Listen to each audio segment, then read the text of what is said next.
The FIFA World Cup is truly unique in so many ways. No other competition in any other sport captures the attention of fans and populations from countries as diverse and far-flung as Angola to Iran, or from Iceland to Trinidad and Tobago. The most recent World Cup final in Qatar, played between France and Argentina, boasted a global TV audience of over 1.5 billion, a number that can't even be matched by the Olympic Games. The main aim of the World Cup is, of course, to determine the best footballing nation in the world at that time. However, it can't be denied that it is a competition that has the great power of bringing people together from all over the world as fans, journalists, and players descend every 4 years to the same place for a month-long footballing festival, where politics and differences can be put to one side and teams and supporters alike can revel in a party atmosphere that is offered up by the host nation or nations. It stands to reason, then, that hosting such an event as the FIFA World Cup is an extremely attractive proposition for any country. Not only does it offer a nation the chance to make a huge amount of money from the sudden influx of thousands of tourists in the form of supporters, but it also offers huge sponsorship opportunities and the chance to improve a host nation's image to the rest of the world, something that was a big topic in the last 2 editions of the World Cup in Russia and Qatar. With the benefits of hosting such an event being so great, it stands to reason that countries interested in having a World Cup in their territory will do almost anything to ensure that they are awarded the right. It has been well documented in the past that certain countries have used various under-the-table tactics to persuade the decision-makers to vote for them. Perhaps the most controversial awarding of World Cup hosting rights was given to Qatar for the 2022 edition of the tournament in 2011. Almost immediately after the announcement, reports emerged of various decision-makers accepting bribes ranging from $1.5 million to $4 million, and Qatar, as a result, defeated bids from countries with greater infrastructure and football heritage, such as the United States, South Korea, and Japan.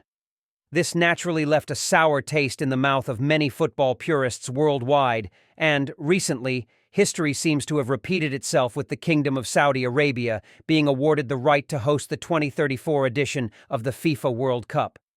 In this video, I will detail how it seems that FIFA has bent its own rules to give the kingdom the best chance of being given this great opportunity.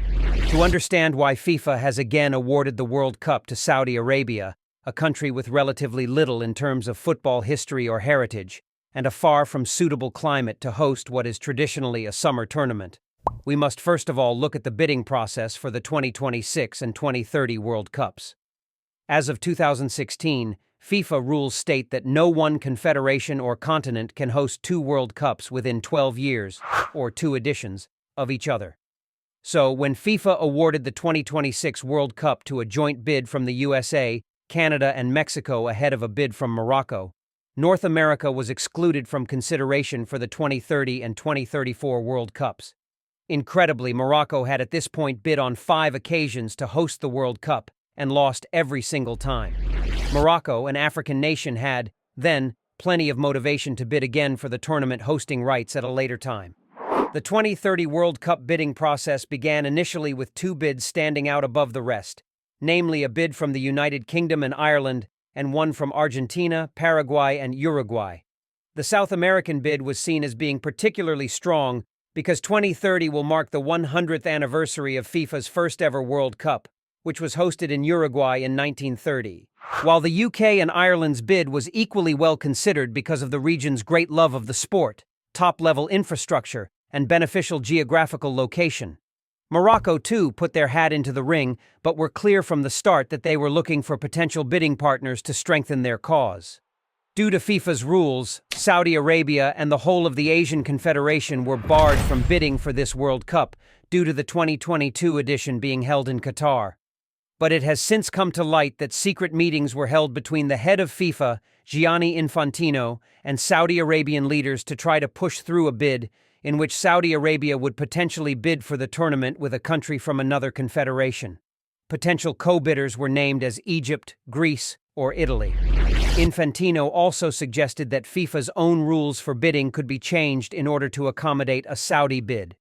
Around the time the UK and Ireland pulled out of the bidding process in order to focus their efforts on a successful bid to instead host Euro 2028, Morocco announced an agreement to bid for the 2030 World Cup alongside Portugal and Spain of Europe, two countries with great histories of success in the sport and great stadia and infrastructure.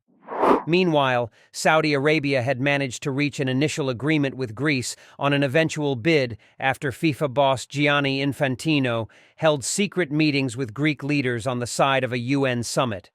Their agreement stretched as far as Saudi Arabia offering the Greek government the means to strengthen security and military ties with the country and to pay for the development of stadiums in Greece to reinforce the potential bid from the two countries.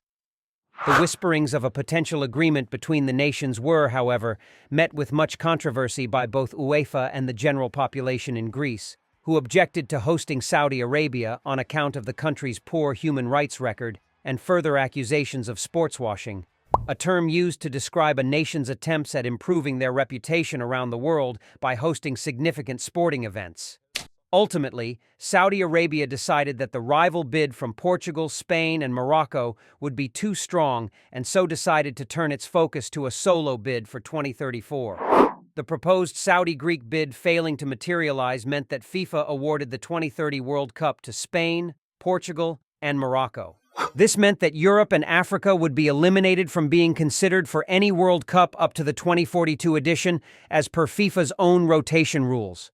This is the point when Gianni Infantino did two very questionable things to steer the next edition of the World Cup to the Saudi Kingdom.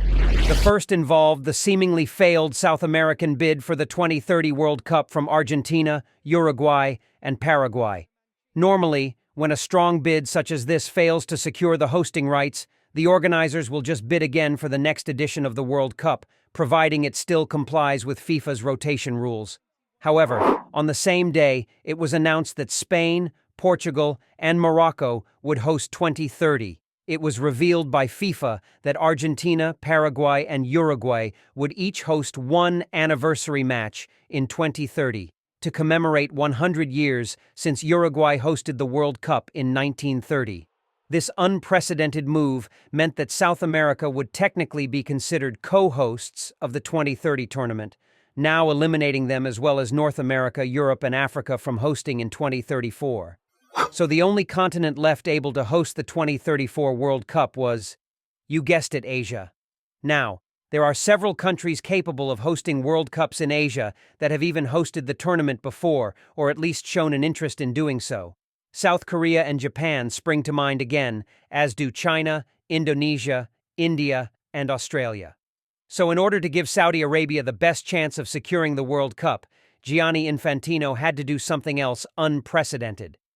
Sorry to interrupt, but before we continue, I have to tell you guys about Sorare, fully verified and trusted website where you can invest in sports stars and build your fantasy team. Put your sports knowledge to work and make profits. Sign up through the link in the description to get a free card. To put together a successful bid to host the World Cup, countries must prove they have the funds, government support, stadiums, or solid plans to build stadiums, and infrastructure long before a bid can be confirmed. With this in mind, FIFA originally set the deadline for bids for the 2034 World Cup to be in late 2026. However, at the same time as announcing his crazy new plan for the 2030 World Cup, it was revealed by Gianni Infantino that the deadline for interested bids would now be just 25 days after the announcement. This left interested countries such as Australia with nowhere near enough time to put together an official bid. Saudi Arabia could, however, finalize their bid extremely quickly due to being a kingdom, where much of the power and decision-making is extremely centralized and where talks had been ongoing with FIFA for years already. Amazingly, Saudi Arabia confirmed their bid less than an hour after FIFA's announcement, and as a result, 25 days later, Saudi Arabia remained uncontested and confirmed as the host of the 2034 World Cup. Saudi Arabia has tried its hardest to increase its stake in world football with some very high-profile players such as Cristiano Ronaldo, Karim Benzema, Sadio Mane, and Roberto Firmino joining Saudi teams in the last year. They've also invested heavily in other sports such as tennis, golf, Formula One, and boxing. But the question remains, why Saudi Arabia? Why would Gianni Infantino, the most powerful man in football, manipulate his own rules to benefit just one country? Well, the simple answer is money. Infantino has been very actively involved for years now in Saudi sporting events, from press events revolving around football to making appearances at big boxing matches in the kingdom.